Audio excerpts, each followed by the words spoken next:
Okay, and now for another variation of a rifle, could be a shotgun or whatever. We're going to be using one glue dot. Let's set that aside. I've got a gray 160 with about 4 or 5 inches uninflated on it. And I've got two 260s, a gray and a brown, each with about 4 or 5 inches uninflated on the end of each one. We're going to start with our brown. What we're going to do is we're going to start at the beginning, at the end of it, by making 2 pinch twists. So make a small bubble, make that a pinch twist, another small bubble, and then make that a pinch twist as well. And we're going to make our stock, so make about a 5 or 6 inch bubble, followed by a small bubble that will be a pinch twist, about a 3 or 4 inch bubble, followed by another little pinch twist, and then we're going to complete the triangle of our stock by coming back to there.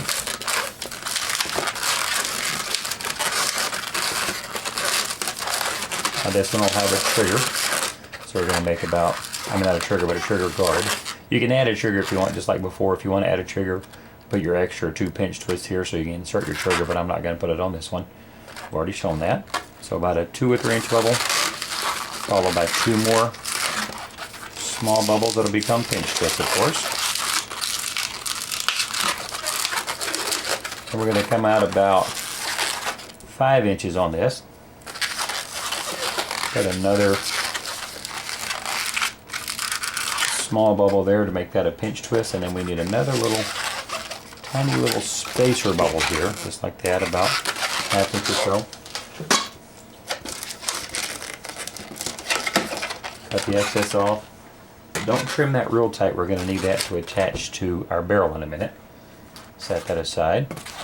Now with our barrel, we're going to start by making our tulip twist on the end,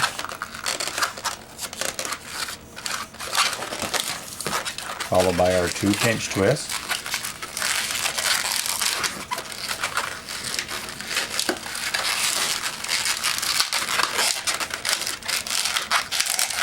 now this one's barrel is slightly different.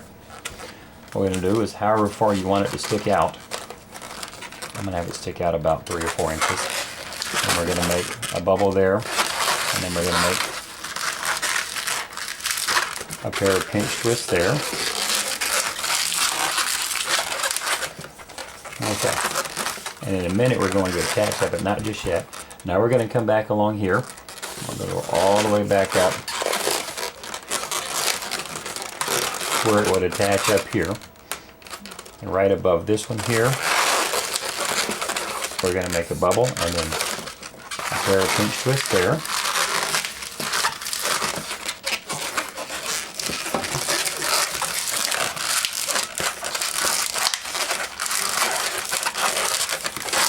All straight, and then one more measurement.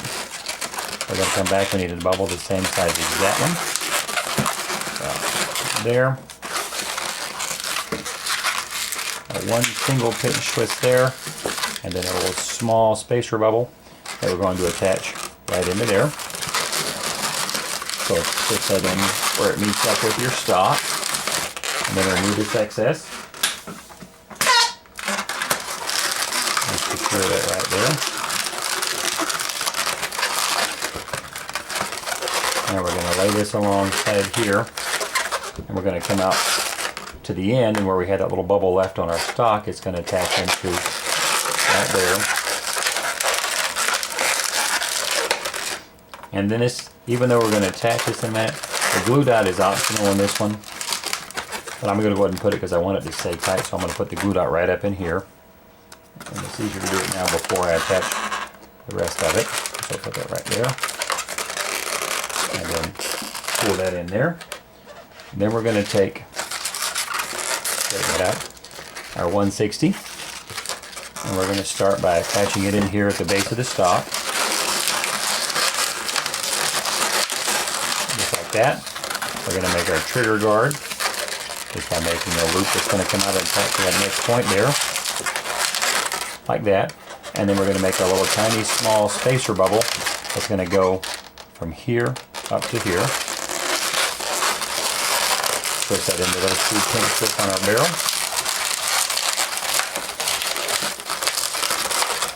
remove this excess. Secure that up in there.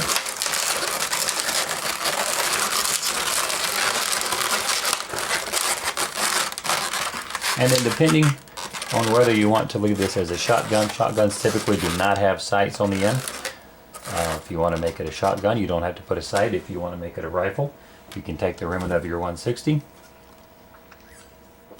pull just a little tiny bubble on the end of it there, and tie that off, maybe. There we go. Trim that a little bit. And then we're going to attach this right up here in those two pinch twists. And now you've got a sight for your rifle.